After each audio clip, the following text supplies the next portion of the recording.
Dito ako ngayon pagawaan ng sasakyan ni pinapaping ko. Ano, kintab na. Parang bago na.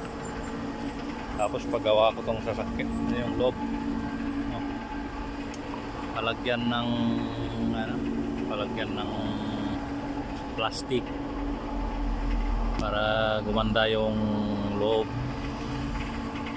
Tapos pakuberan tong upuan. So,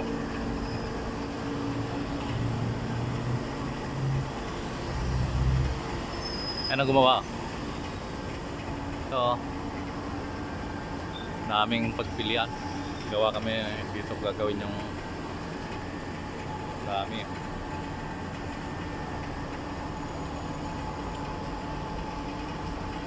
Ganda yung mga upuan nila.